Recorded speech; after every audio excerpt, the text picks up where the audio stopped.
my church, Wichita, Kansas. If you've never been here before, your first time, I think you'll notice we are not your grandmother's church.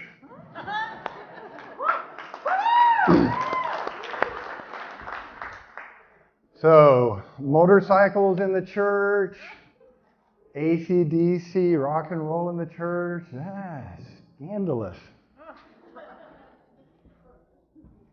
But that's kind of the point. That's why we're here tonight. A crash course in transforming how you think.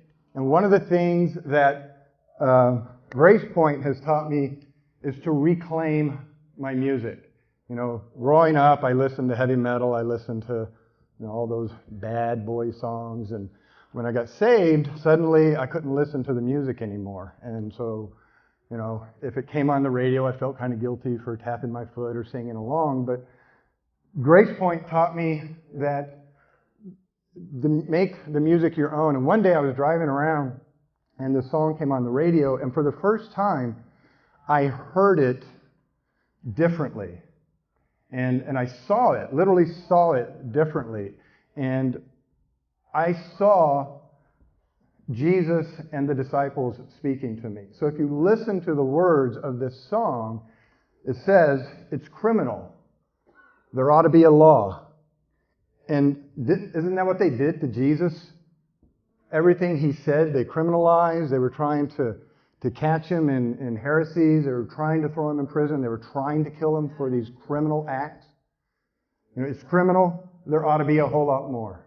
And that's true. If what he did was criminal, then we all need to be criminals. We need to shake up society. We need to rattle cages. We need to get people to stop and think that the way they're going about it is actually not the right way. He says you get nothing from nothing in the song.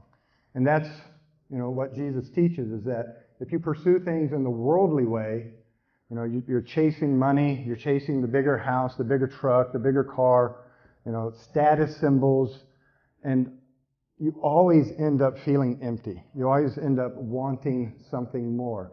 And that's what he is saying, is you pursue your treasures here on heaven, you got your reward. You're done. You get nothing from nothing. Tell me, who can you trust? Jesus said, and God said, that, lean not on your own understanding. Trust in the Lord with all your heart, all your might, all your soul. Lean not on your own understanding. So, as I'm listening to the song, as I'm driving along, I'm seeing Jesus standing there saying, so, Lance, who are you going to trust? Yourself or me? Look what your best thought processes, look what your best decisions have led you to. We got what you want. As Jesus is saying that, we got what you want. Salvation, the peace of God. We have what you have been chasing all this time. And you've got the lust. You have a burning, yearning desire inside of you to be connected, to be in fellowship with the Lord, to feel like you belong to something bigger and higher. That's what you're after. So if you want blood, if that's what it takes to save your soul, if that's what it takes to reconcile you with God so you can have that eternal personal relationship with him, you got it. And he sent his only begotten Son to die on the cross for us. But if you've ever seen any of these passion movies lately, you really begin to get the idea that this was a pretty brutal, horrible, bloody death that he suffered through for us. So if you want blood on the streets, blood on the rocks, blood in the gutter, every last drop. And that's what he gave for us, is every last drop. You got it. And so I'm not here to preach tonight. I'm not a preacher. That's Pastor Mike Snow. He does a fantastic job of it every week, and he leads a wonderful congregation in teaching people how to transform on a daily basis. What I am here tonight is to help you learn to think differently. And And as I'm thinking differently, suddenly music sounds different to me. And so that's what we're here for tonight, is to learn how to think differently. So let's just start jumping right in. Perspective. What you see is what you see. And when you look at the photo, many of you, when you first glanced at it, you saw a man looking right at you. But some of you, when you first looked at it, you saw a man looking to the left. And now that I mention the other perspective, you're able to now shift back and forth in your mind and see a man looking right at you or see a man looking to your left. And in these next 3 weeks, that's what I'm hoping to be able to bring to you to help you learn how to do, is how to shift your perspective. This stuff I'm teaching, I call it fundamentals, and I'll explain why here in a minute. But these fundamentals, they're born out of what I do for a living. I am a licensed psychologist. I've been practicing for 20 years now. I've worked in prisons, I've worked in corporations, I've worked in private practice. I do a lot of conflict stuff right now, child custody, divorce seminars, or divorce parents. I do the seminar every 2 weeks at the courthouse. When the judges begin to hear the information that I'm going to present to you guys, they ask me to come and present it to parents of children who are going through a divorce, because they know how conflictual and how troubling these events can be for those parents. And they wanted the parents to be able to have this information, to try to cope better, to try to have better co-parenting relationships. And so this information is born out of psychology. And as I brought it to the church to begin to teach an anger management class, you didn't know that's why you're here, did you? Pastor Snow, rightfully, sat through the first one, and it was kind of unnerving, because every time I would look over at him, he had this real solid blank stare on his face, and I couldn't read it. And so finally I asked him, is this okay, what I'm doing? And he said, there's a lot of good stuff here. And so over the next 6-7 months, we talked about the material, and we talked about the Bible, and we talked about Jesus, and we began to see how this information is not just useful to you to alleviate depression, to rid yourself of anxiety, to have better relationships with your wife, to have less conflict in your life, to be more successful in your career. And that's what these fundamentals were originally for. This is stuff I use every day in my private practice with people suffering from all sorts of maladies. But he began to open my eyes that if we're not feeling connected with our partner, if we're not feeling connected with ourself, if we're not feeling connected with the last treatment program that we just went through, do we have the tools to feel connected to Jesus? And so over these discussions and over time, this is what's come out of this, or these fundamentals, and beginning to apply them, not just to the various areas of your life that I deal with on a daily basis, but this is how you can start to have a deeper, more meaningful relationship with Jesus, with the Bible. Rather than seeing the Bible as a list of rules, this is all the stuff I can't do, to start to look at the Bible that this is an instruction guide for life. This is where I want to know what God's plan for me. It's written down in there somewhere, but it's up to me to dig into it and start to pull it out and figure it out. The Bible was written for you. And you. It wasn't written for them. So if you're reading the Bible and you're thinking about other people, you're disconnecting. But if you will look into the Bible and look into it to get information for yourself, then your eyes will start to be open. And one of the first times that happened, Mike and I were in a men's Bible study one Wednesday morning at 6:30, and I happened to open the Bible to Matthew 15:16, and I started giggling, and everybody in the group said, "What?" And I said, "Right here, Jesus says, what are you, stupid?" And we all kind of got a chuckle out of that. It's in the Bible, huh? And Mike looked at me and said, that was written to you and me. I went, touche. And he's right, because it's kind of what was happening in that passage was right before that. Jesus had been approached by the Pharisees with one of these conundrums that, they're trying to trap him. And his answer to them was just brilliant. And I could just see him giving this answer. Everybody standing there going, oh, he got us. And him walking off, and his followers run up to him and say, what were you talking about? What was that all about? I don't get it. And he looks at him and says, what are you, willfully being stupid? And then he explains it again, and they still don't get it. So he's just like, okay, here's what it is, and he walks off. But what he was trying to tell them had nothing to do with what he was telling them. And that's what I hope to open your eyes to, is it's not a story about an adulterous woman. It's not a story about whether or not to wash your hands before you eat or not to wash your hands before you eat.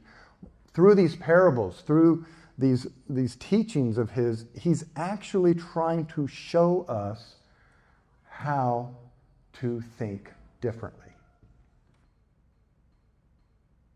Perception, one way to kind of understand what perceptions are. Perceptions I talk about as being like sunglasses. So if you look up at the ceiling right now, you will get blinded and you'll see a white light. Now, if I took and gave you a pair of sunglasses that had yellow tinting on them and you put them on and you looked at the light again, the light would now appear. Now, real important question. What changed?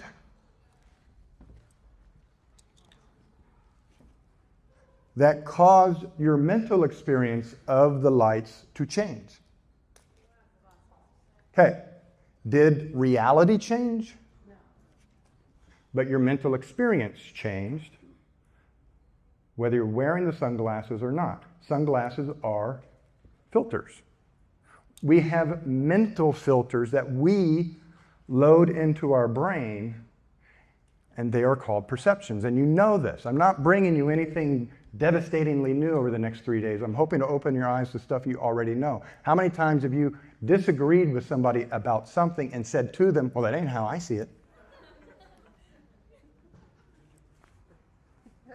One reality, two different experiences. They're upset, you're happy. You're upset, they're happy. Same reality. That's not how I see it. How you perceive it determines your experience of it. And this is really important to understand. In cognitive behavioral psychology, what we believe, what we operate on, is that you are comprised of three basic components: thoughts, behaviors, and feelings. A lot of times people come to a psychologist because they want to change how they feel. Well, we can't just change our feelings. Feel happy. You can't turn these things on and off like that, but you can change how you think and what you do. And so the way this flows is, if I wake up in the morning and I feel, bleh, I may think, oh, to heck with it, I ain't going to work today, screw them. And I may behave by rolling over and going back to sleep. Now, 2 hours later, when I wake up again and look at the clock, I may think, you really screwed the pooch now. You're so stupid. You went back to sleep instead of getting up and going to work. You're so lazy. Oh my God. I am judging myself harshly. How am I going to feel about myself as I label myself, as I judge myself?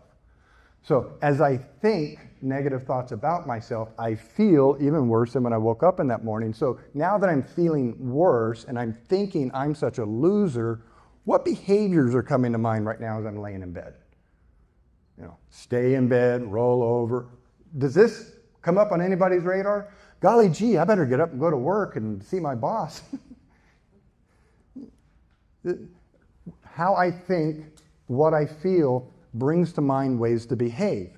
And if I think a certain way and behave a certain way, I'm going to create certain feelings. And this is where the perceptions fit in. And this is where I want to target you guys the most, because all your life you have been trying to change your behavior, and you keep ending up back in the same place. You make the New Year's resolutions. Okay, this year I'm going to do this. And Your wife gets mad at you for something, you say, I promise, I'll stop that.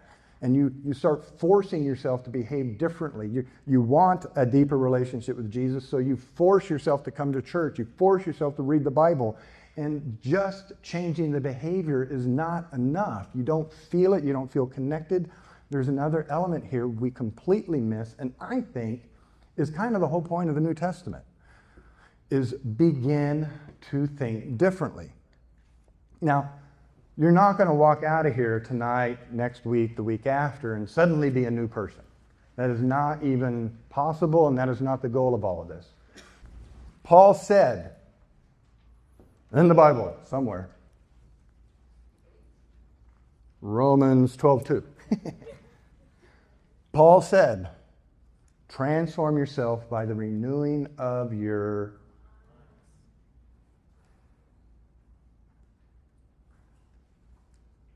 change how you think. Renew your mind. Begin to think differently. You will begin to transform yourself. Why? Why are you doing this? What will you achieve? So you don't always read the second verse. We just read the one that's somebody put on an Instagram and sent around the world, like, transform yourself through the renewing of your mind. Oh, that's beautiful.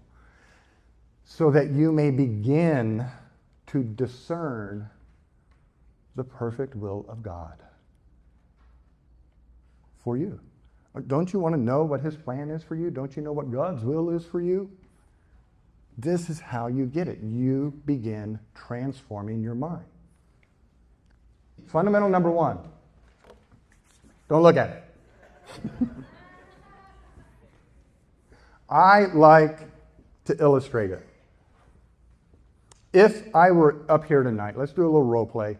I didn't ride the motorcycle in here. I arrived by vehicle. If I were in here tonight and I suddenly got a little nervous because when that last person opened the door, I saw rain clouds rolling up, and I said to you, oh my God, I'm sorry, but I left my car window down out in the parking lot, and it's about to rain. Oh goodness, I don't know what I'm going to do. You know what? That's not your problem. I'll shut up about this. Okay, where was I at? Paul, something, right? Transform. Was that thunder? Do you hate it when your seats get wet, and you got to sit in them and ride home, and then the next day they smell like milk? Oh, goodness, I'm really sorry about this. Now, if I kept this up for 15 minutes, eventually one of you would tell me to go do what?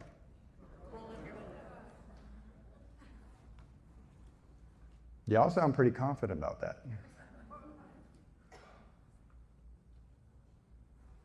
Really? Important question. Seriously think about answering this question. Somebody shout out the answer so I can embarrass you.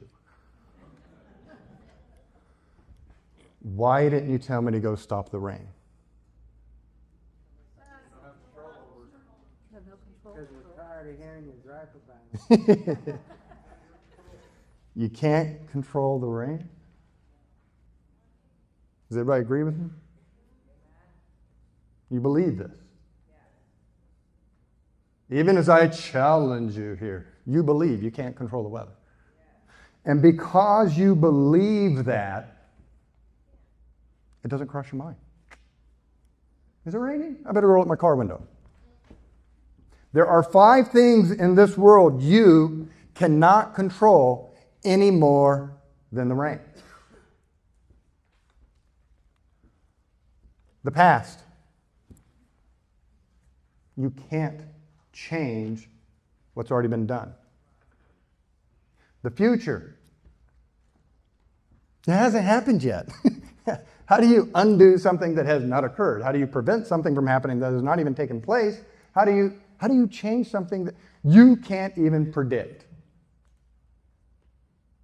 You cannot predict the future. Look at the stock market and all these people getting paid lots of money to predict the stock market, and you would think somebody could be able to do it. Research I just read recently said 95% of all stock analysts do worse than the average. You cannot predict the future. When you were 18 years old, did you think this is where your life would end up? You cannot control the past. You cannot control the future. You cannot control what other people think. How many arguments have you had trying to change their mind? You would just listen to me. The CIA's tried for years to control thought. As far as we know, it's not working. As far as I know. You cannot control what another person does. Am I telling you anything new? Would the jails be filled if we could control behavior? Don't you think we would eliminate 1 or 2 crimes? And you cannot control what another person feels.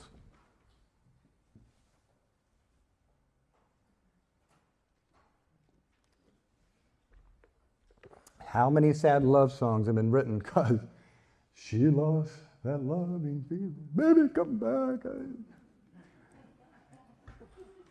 If we could control people's feelings, my 9th grade sweetheart would still love me.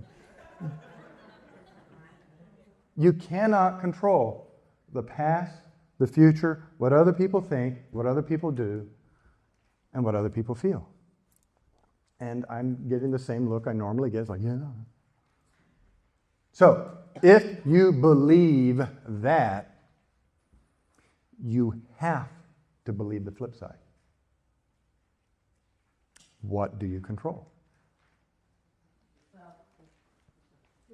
This second in time. Not 5 seconds ago, not 5 seconds from now. In this moment, you control yourself. You control what you think and how you think. And that's what this class is going to be about. It's taking control of that. You control what you do. I know.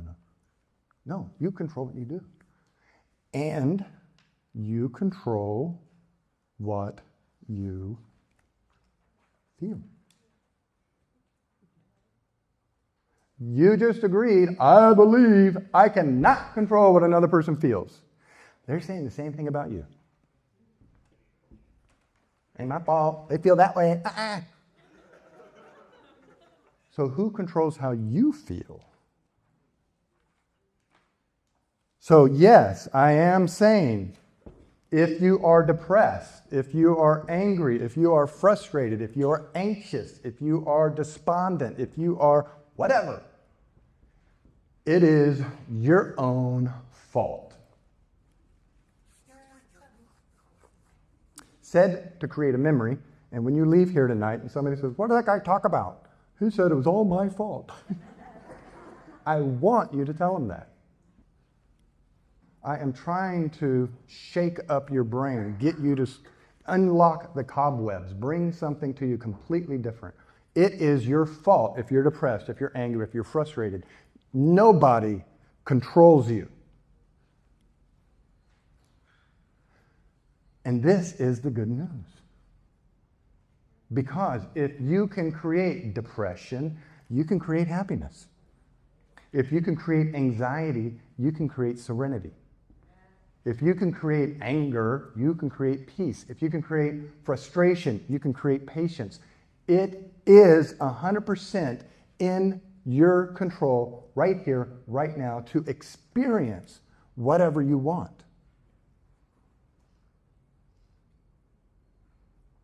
And what dumbfounds me about this is, in all the years that I've practiced psychology, I don't hear a lot of that in the literature. I don't see a lot of that in the research. I see these tools they've given us to help people, but what I hear them talk about is you can't cure depression, you can't cure anxiety, you can only manage it. I'm like, I have people who come to me after being with somebody for 15 or 20 years with something that I think, had they approached it differently, they wouldn't have spent the last 10 years suffering. And now these skills, apply them to your walk, apply them to your search for a connection. Trying to control these things is like trying to stop the rain from falling. You do control the present, what you think and do and feel. And get this, in Proverbs, a person without self-control is like a city broken into and left without walls.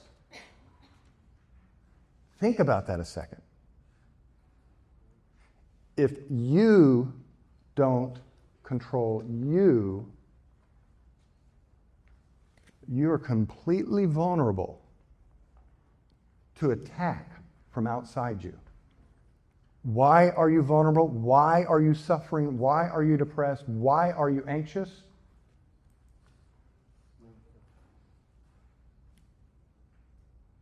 Now, I know I say it's your fault. You don't know what you don't know, and that's what I hope to bring to you tonight.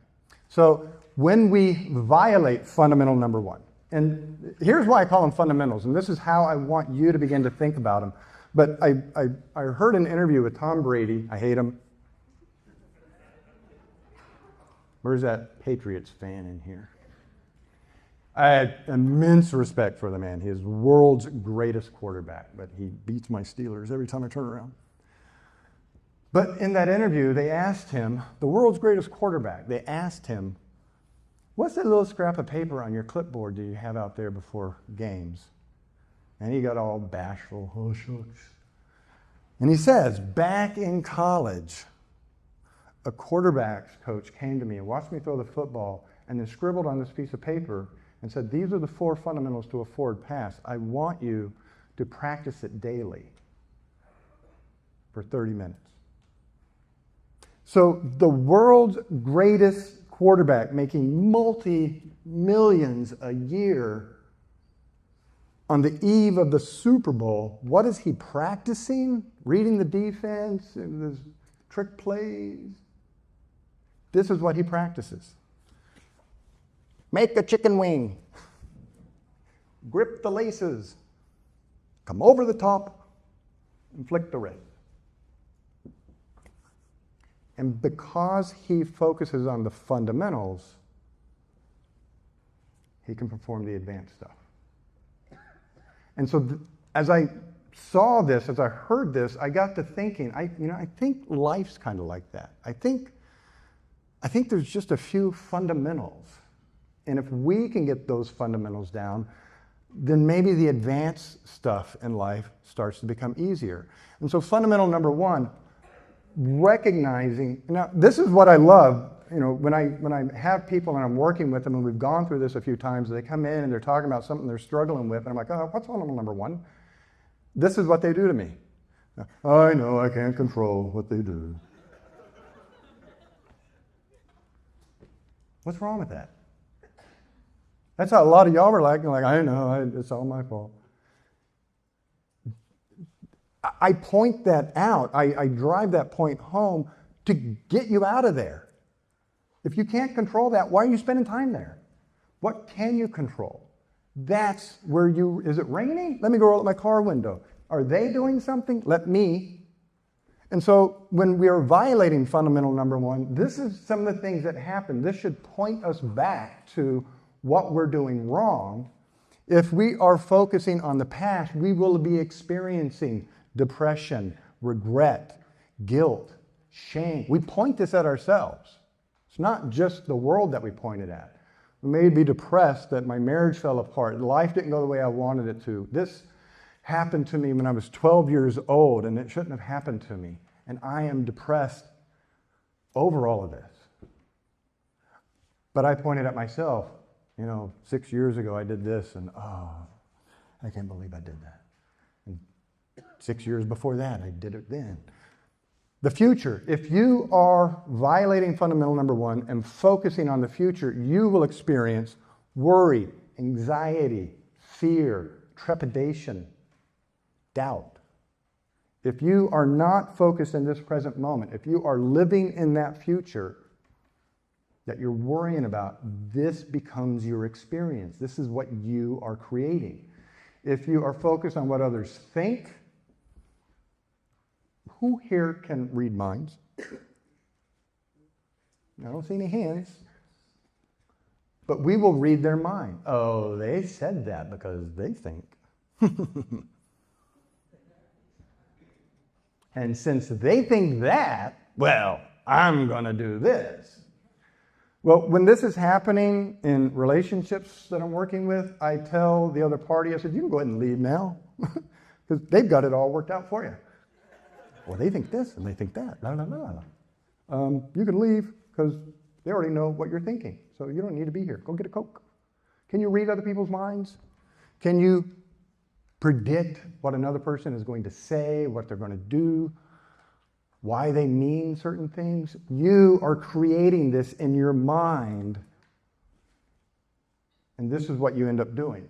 If you are focused on what other people are doing, you're going to come across as critical and demanding, controlling, or you're going to feel like what other people are doing is victimizing you, so you are going to be dependent, and you're going to be a victim, and you are going to suffer at their hands. If you are focusing on what other people feel, you might be seen as controlling and manipulative or helpless.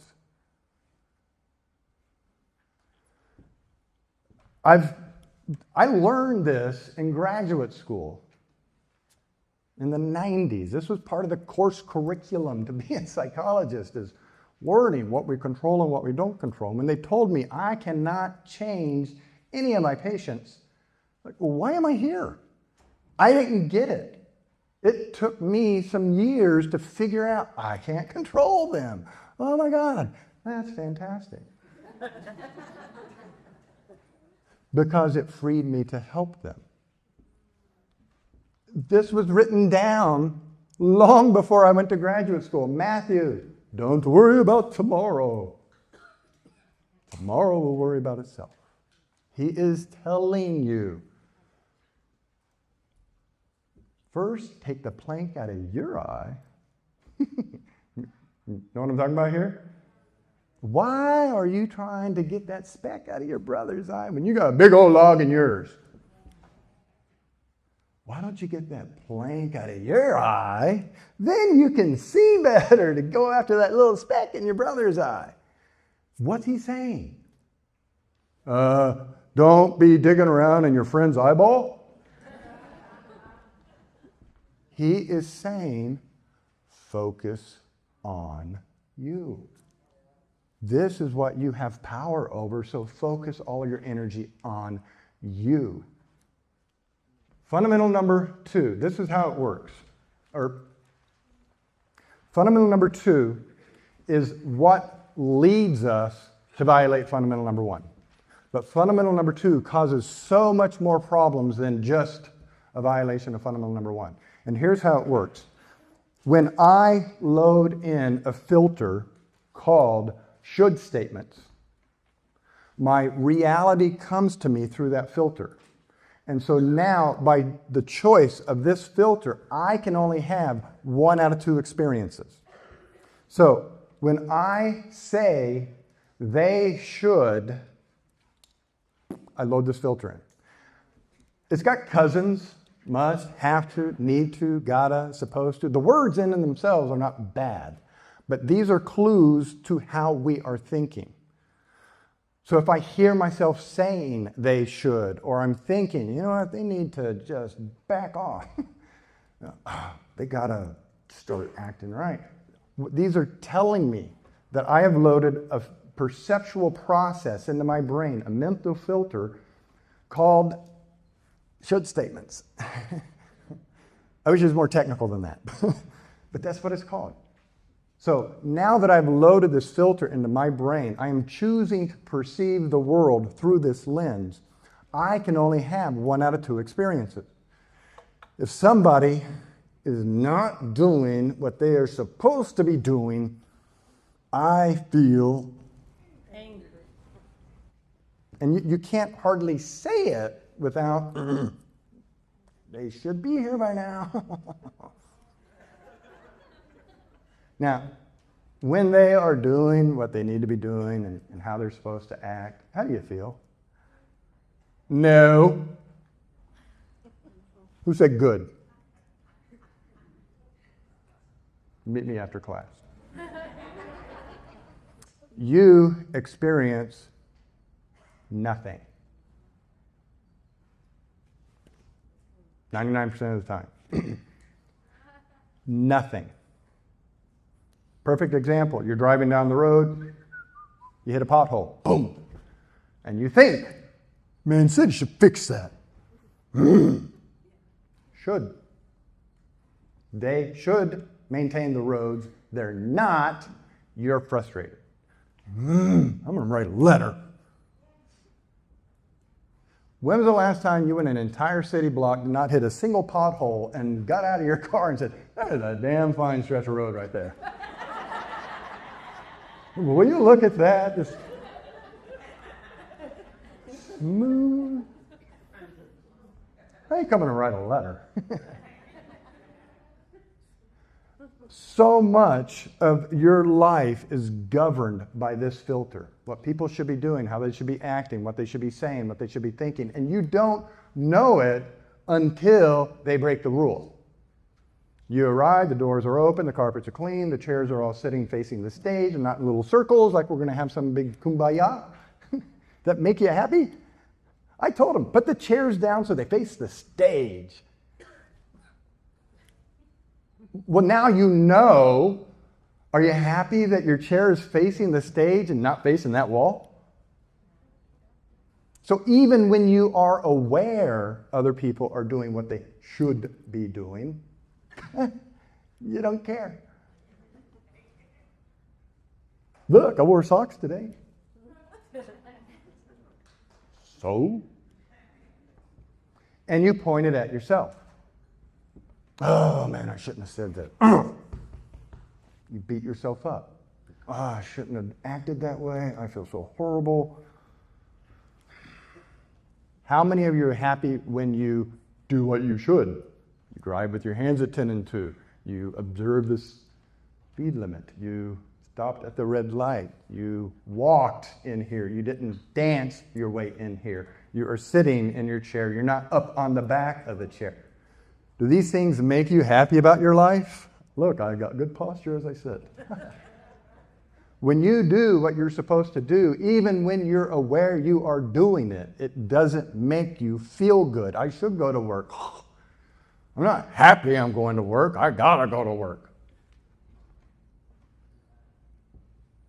Where is happiness? Where is joy? Where is appreciation? It does not exist after a should statement. The world is coming at you, going through this filter that you have loaded in when you said, by God, they should. Fill in the blank. I should read my Bible 12 times a day. Are you happy you're reading the Bible 12 times a day? No. Probably really mad because you're also thinking, I shouldn't have to do this. I should go to church. You feel connected to God when you walk in the door like that? I got to be here. My wife told me I had to go. And you cry out. You're like, oh, what do? I don't feel good. I don't feel like I belong. I don't feel like Jesus is listening to me. Well, maybe I should go up to church more. Maybe I should go help the homeless. Maybe I should. After a should, you cannot feel happy. It is not in the equation. That mental filter prevents anything else from happening other than frustration or nothing. Now, there is something that you mistake for happiness. It's called relief. If I come out there and squeeze your arm for 5 minutes, you're going to begin to feel pressure.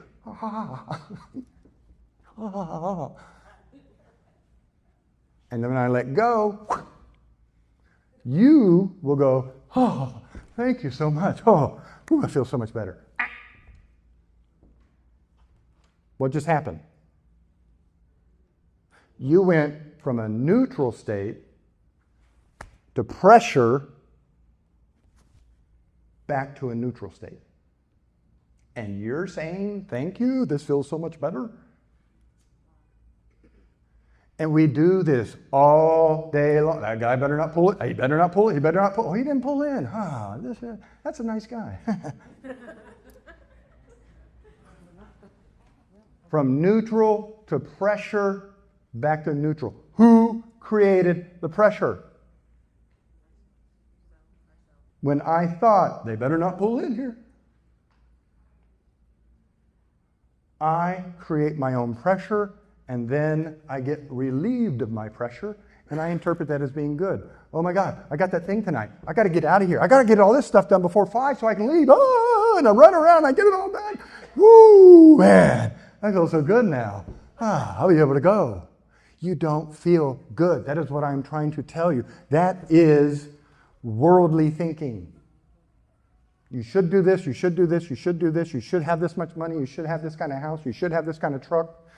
Your car, you've had it for 3 years, you should really turn that in. You should trade it in. You should get something nicer. You should treat your wife better. You should treat your kids better. You should eat here. You should eat there. You're chasing happiness in a manner that prevents you from ever experiencing happiness. And so you have moments of relief from the pressure you put on yourself, and you interpret that as somehow as being happy. And then when you turn 45 or 50, you end up in my office talking about the rat race you're stuck in. I go to work, I get all this money, I turn around, I hand it to all these guys with the bills, and I just sit there in my living room watching TV. I think I'm going to step out of the middle and tell my employer and Visa, here you go.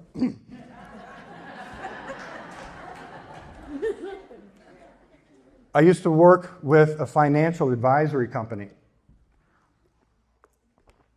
About 50,000 employees nationwide, and they had to call my office, me, a couple of other doctors, to get access to health care. And we would triage what was going on for them, try to help them in that moment they're on the phone, and then plug them in with the provider in their town. And I heard the same story every day. Dr. Parker, I came over from a company. I was only making $40,000 a year. They promised me $50,000 the first year. I'm on a $30,000 salary, and I've got to go on commission my second year. And I need $55,000 a year just to pay my bills, and I don't know how I'm going to do it next year when this thing happens. If I could just make $60,000 a year, I'd be doing okay. I'd feel so much better. Next year, what was that phone call like? Dr. Parker, I've been working really hard. I got off commission. I'm doing okay. I've got off the salary. I'm doing okay on commission, and but I'm only pulling in $75,000, and I've got this bill, and I got that bill, and then the kids had to get braces, and if I could just get it up to $85,000, I'd be so okay. And the third year, and the fourth year, and the number kept moving. Till their 6th, 7th year. I literally had phone calls with people complaining and feeling depressed and stressed and anxious, and their marriages are falling apart because they only make $160,000 a year, and they got this lake house, and they got this, and they got that. And these are the people you envy. These are the people driving the big cars, eating at the nice restaurant, got the nice haircuts and the $1,000 suits, and you're like, well, why can't I be like that? You're chasing a dream in the world, and you will never achieve it. Fundamental number 1 says you can't control past, future, what other people do, think, or feel. You can control what you think, do, and feel in this moment. But you're choosing to think in a manner that gives control to the world, gives control to the past, gives control to the future.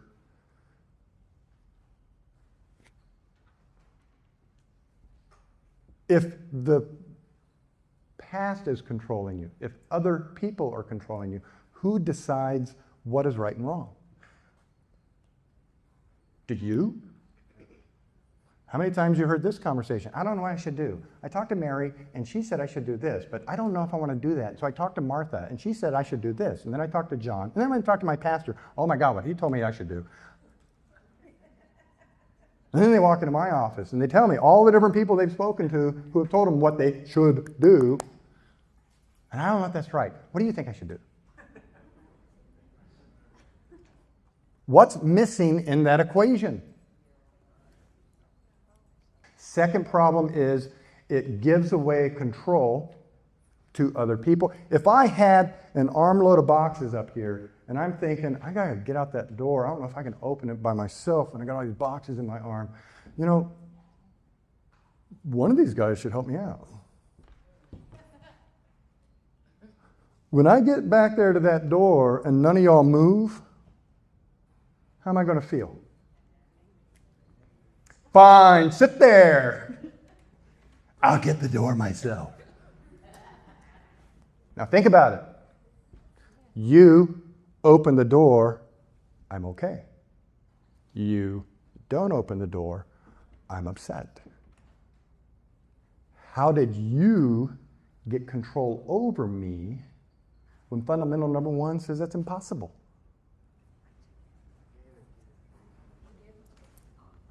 Give the man a cookie. I gave it to you. You're not allowing, you are giving it.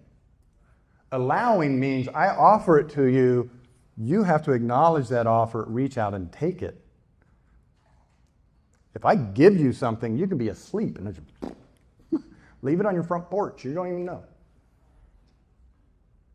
When I think you should do something, my radar is on you. I'm watching you. I'm looking at your eyes. I'm checking out your movement. Are you noticing? Are you thinking? Are you getting up? Are you moving that direction? I am studying you. You are in control of me. And when I get to that door and you don't open it, and I will tell the world about my zaniness. I will tell the world how crazy I am. Why are you so mad? They wouldn't open the door. Don't blame me. It's their fault. Are you getting it? Do you not do this all day long, every day? Blame the traffic, blame the weather, blame your spouse, blame the past, blame, I wouldn't be like this if that didn't happen to me. When you're giving away control. And then because you have given control outside of yourself, you then look outside yourself to satisfy what's inside yourself, and it cannot happen. It is impossible.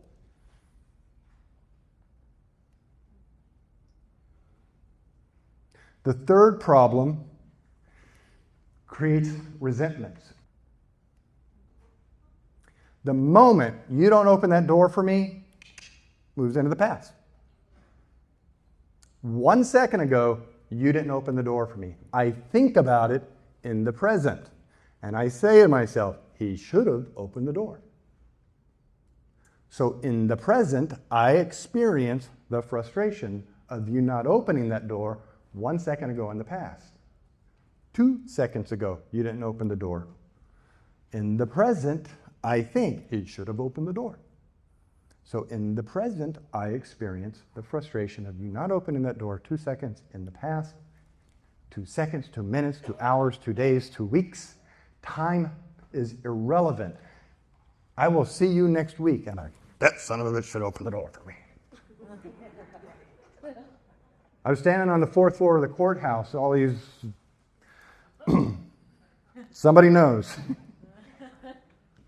They call it the love floor. That's where all the divorce action happens. I was standing there waiting my turn to go testify in trial. And this lady was standing next to me, and suddenly she had a conniption fit. She's like, what's wrong? That lady said this about me. I won't repeat it. Wow, that's horrible. And I looked at the lady and I recognized her. I'm like, well, that lady retired from the courthouse 3 years ago. When did she say this about you? 12 years ago.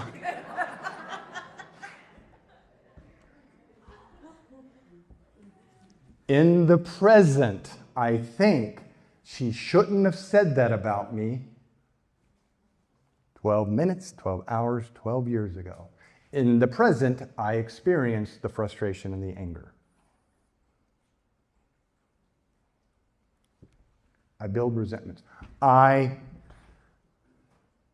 beat myself up. We point this at ourselves. Lance, you should really never have dropped out of high school. Oh, I can't believe I dropped out of high school. What was I thinking? I'm so stupid. When was that? 20 years ago. I shouldn't have done this. Because this is what happens. If you look at these experiences as blips on a radar, when you don't do what you're supposed to do, ding, I experience it. But when you do what you're supposed to do, so what?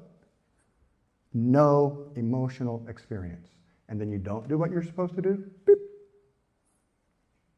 And then you do what you're supposed to do, no emotional experience. So when I look to the past, what am I going to see? Every time you failed to do what you're supposed to do. And because in the present I am thinking, they shouldn't have said this, and they shouldn't have done that, and they shouldn't have gone out with them people, and in the present, I experience the frustration and anger of all of these violations all at one moment. Now. And I leave you. I can't leave myself. So when I look back to the past and see all my failures, what I should have done and shouldn't have done, I get more and more depressed. What do? I have thoroughly beat you up, dogged you. You know you do this every second of every day. So what do? Whenever you hear yourself think, should, must, have to, need to, gotta, supposed to. That's why I wrote it down. You don't have to memorize it. When you hear your partner say, should, must, have to, need to, gotta, supposed to, raise your hand gently and ask this question. Is it a law? Can I have them thrown in jail? Can I have them fired? Every time you think they should, or I should, or they shouldn't, they need to get their butt in here right now. Is that a law? Now, if the answer is yes, keep it. People should drive on their side of the road. I'm heading down the highway. Stay on your side of the road. They should do that. Is that a law? Yes. Okay, what do you do when somebody's breaking a law? Do I have the right to chase them down, get in front of them, slam on my brakes, teach them a lesson? I'll bring in business cards next week if any of you thought yes.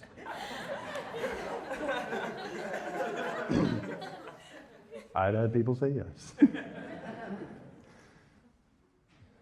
If somebody is not doing what they should in traffic, then you should call 911. If it is a law, there's a legal remedy. If the guy doesn't serve you the food you ordered at McDonald's, you have the right to slap him around, humiliate him. Listen here. No, you're supposed to show him the receipt, try to work it out, call the manager out. And if that doesn't work, do you now have the right to go throw the straws all over the store? You go home, you write a letter to the corporation, include your receipt. 6 months from now, you get your coupon. If it is a law, there is a legal remedy. But if the answer is no, people should open the door for me. Is that a law? Can I have you arrested? So, change how you think. Load in a new filter.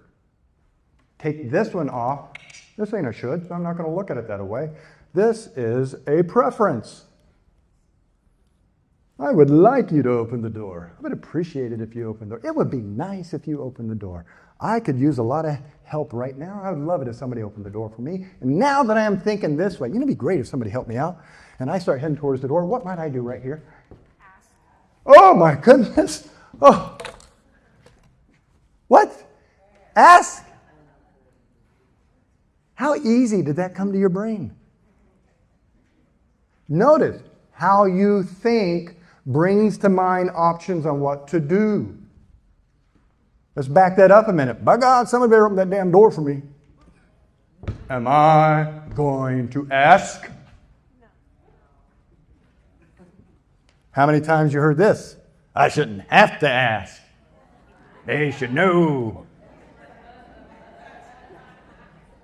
When I load this filter in, certain behaviors rise up. When I load a different filter in, certain behaviors rise up. As I control what I think and what I do, I create my own experience. So I'm thinking it'd be nice if somebody opened the door for me. Hey, would you get the door? And you say, no.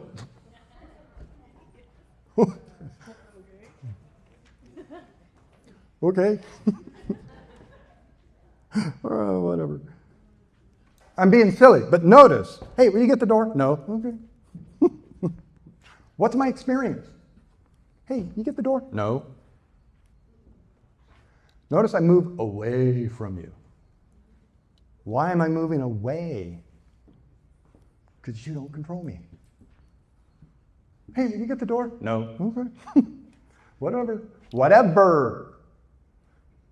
I can't read your mind. I don't know what you're thinking. I really don't want to know. I don't know what's going on over there. Whatever. My emotional experience. Okay. Disappointment. Oh my God, I got to open the door myself. Which is what I would have done if you weren't here anyway. Now, if I'm thinking you should open that door, I shouldn't have to ask. Will you get the door for me, please? No. What? Notice which way I move now. Hey, get the door. No. What?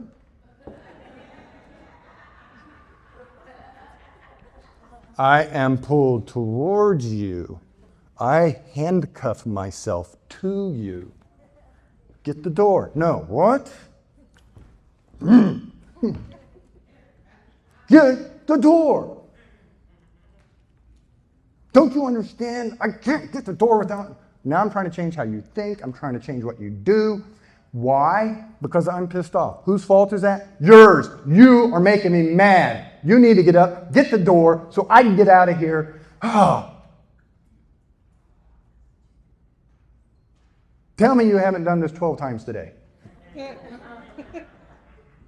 And when I get to my truck and I throw my stuff in the back of the truck and I drive through the parking lot peeling out and when I get to the bar tonight, that son of a gun wouldn't open the door for me. Can you believe that? I had all these boxes. They wouldn't open the door. Something in the past is controlling me in the present. Who is creating all of these experiences? And it starts with the instant. There is data coming at me. I receive that data visually, auditory. I receive that data. And the first thing it does when it hits my brain is it gets perceived. From that moment, I then begin to process it and think about it. And that's where I'm running into trouble, is because I know what the Bible tells me to do, but I don't feel like doing it. They should be doing this. I shouldn't have to do that. To experience grace is to understand that it is completely up to you. It is your choice. There's a parable in the Bible about Martha and Mary. Anybody ever hear this one? Martha and Mary. Jesus is traveling. He comes to this town and he stops by the house of Martha and Mary. Martha, like, oh my God, Jesus is here. We got to get this place cleaned up. We got to get some food set out. We got to clean the toilet. Don't want anybody in there yet. She's running around getting all the preparations made. What's Mary doing? She's like, oh my God, Jesus is here. I want to hear what he has to say. Ah. Right? And Martha, she sees all of this. She's in there doing all this work. Mary's sitting in the living room. And she comes out. Think about what happens next. She comes out and says, Lord, I'm in there doing all the work while she's out here doing nothing. You tell her to get in here and help me. Think about this. She knew who he was. This is God sitting in her living room, on her couch. And she has the audacity to tell him what he should be doing. Tell me you haven't done that. And when he doesn't do what you think he should do, when he doesn't handle the things the way you think he should or should have, what does Jesus say to her?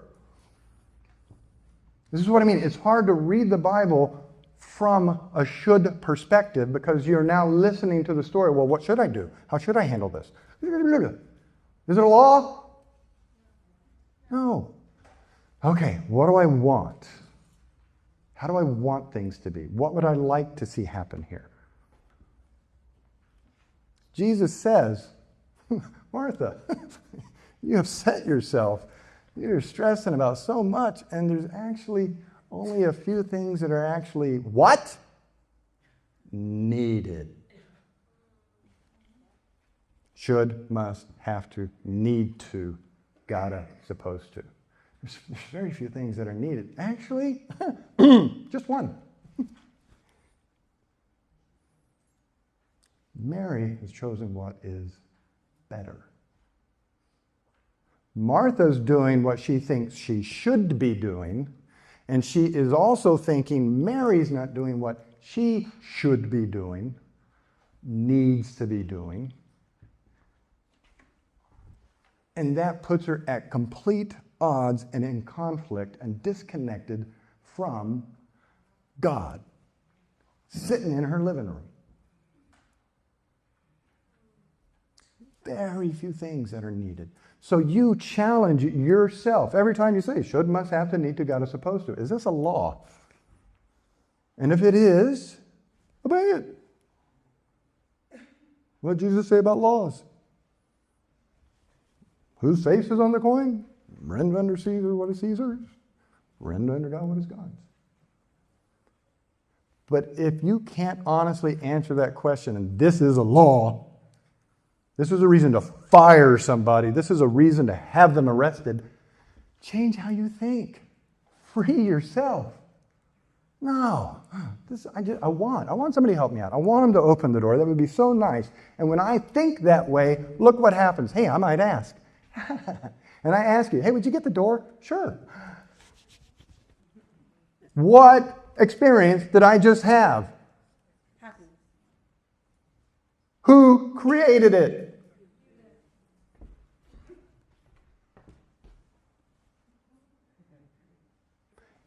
Here is a moment where I could create frustration and anger, or I can create happiness. What am I going to choose to create? And my choice is coming at a point that you have never really entertained as being something you had power over. How you perceive what is happening around you. And one of the most fundamental places that all our conflict, I deal with divorced people all day long. Child custody stuff. They fight over things you would laugh about, but to them it is not funny. Because they shouldn't have done this and they shouldn't have done that. And 3 years ago they shouldn't have done this. And I'm not going to let them get away with it again. They shouldn't be allowed to get away with it. Drives them into my office. I give them this information. It's not like I'm trying to get a bunch of business. I'm like, if you think about this a little bit differently, you might feel a little bit differently, and then you might respond to her a little bit differently. The hell with that. I shouldn't have to change. And so what we end up doing in this is you're going to walk out of here and you're going to say to your partner, you're going to say to yourself, you're going to say, oh, sorry, I should do this. I shouldn't say should. Oh. Right there. Now the snake is eating its own tail. I shouldn't say should. Ooh. What do you want? Most important question ever. Think I'm lying? The Last Supper? Anybody remember that? Seen the movie? I saw the movie. I've read the Bible, here we go. But when I saw the movie, and there's a movie on YouTube, The Gospel of John, and it's a great movie, and it is the book of John, word for word, made into a movie. And it just brings it to life. It's so amazing to see the words lifted up, Jesus performed miracles and moved on. Well, okay. But to see him performing a miracle is like, wow. And so something happened. I watched it. I'm like, what? So I watched it again. Like, no, this has got to be a movie thing. And I watched it a third time. I'm like, So I took a big risk, and I came and asked my pastor, Mike Snow, so if you've got any problems with this. But think about it a minute. It may not be exactly correct, but sitting at the Last Supper, he gets the vision. I'm going to die. It is time. Up until now, it's not time, it's not time, it's not time. Boom. Sees it. It's time. And he tells them all this wonderful stuff. He's like, this is the last time we'll be together. What? Where I go, you cannot go. What? What are you talking about? Where are you going that we can't go? I mean, we follow you all this time. They don't get it. From the time they finish dinner, and they're out walking through the garden, and the Romans come and arrest him. From the time dinner until he's arrested, how long is that? A few hours? That happens that night. So it's not that long. So I heard something in there, and it kind of came to me. And I want you to kind of think about this. If you were told today that in a couple of days you're going to be dead, you got cancer, we can't do anything about it, you're going to die. Go home, make your peace.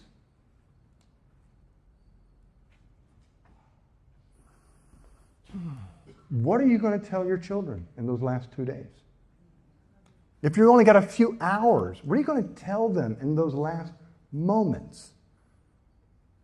You need to get a haircut and get a job. No. You're going to tell them what's most important, what you want them to remember. Son, when you grow into be a young man, I want you to know. Right? What comes out of your mouth at that moment?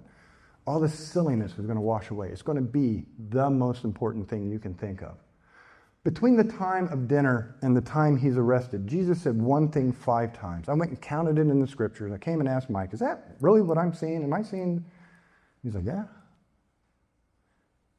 So if he says it 5 times on his way to death, don't you think it's kind of important? Don't you think he wants us to know it? 5 times he said, ask my Father for anything in my name. Whatever you want, ask for, and it shall be yours. And throughout the New Testament, you keep coming back to that over and over and over. What do you want? What do you want? What do you want? And we look right past it. Okay, what do I do? What should I do? I want this grace stuff they keep talking about. How do I have to behave in order to get that? Here's the party. Come on in. How much? It's free. Well, should I sweep the floor? No, just come on in here. Well, should I go and help people park their car? No, get in here and come on. The pool's open. Have fun. Well, I really got to do something to... We, worldly, think in terms of should, must, have to. That is what we have been taught. You work for what you earn. You deserve what you have earned. And you should be this way, and you should be that way, and you should strive for the better pickup, and you should drive for... And so when we turn to the Bible, this is how we are perceiving it. We're looking for that list of rules, what we got to do. And the crazy thing is we do it ourselves a little bit, we beat ourselves up a little bit, but we will whoop this stuff out on other people. They shouldn't be acting like that. That ain't scriptural. That ain't what God said, dude.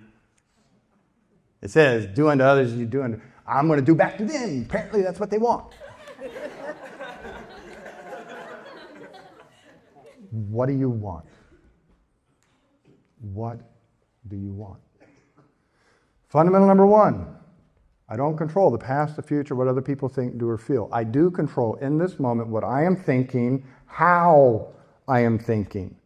I'm impressing upon you the how because this is something that you've never challenged yourself to take control of. The what, you'll figure that out. The how. Are you making things laws, shoulds, need tos? When you are creating the frustration, you are creating the depression, you are creating the anger, you are distancing yourself from God. And then wondering why you don't feel connected. Or are you looking at things through the lens of preference? What do I want? How do I want it to go? What would I like?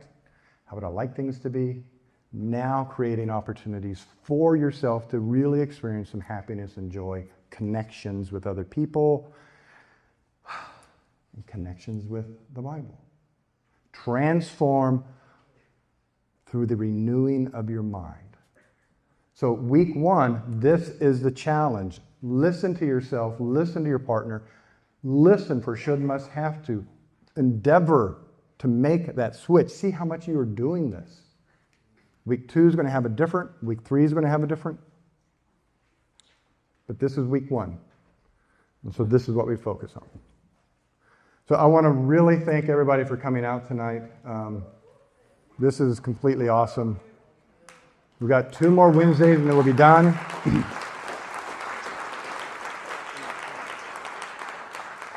A quick prayer to close out. Mike will hit the music. You guys will be free to go.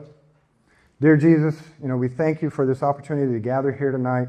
And Lord, I prayed beforehand that the words coming out of my mouth tonight are the words you want spoken to these people. And there are people in this room who are hurting, who are angry, who are frustrated, who are feeling lost and disconnected from you. And Lord, I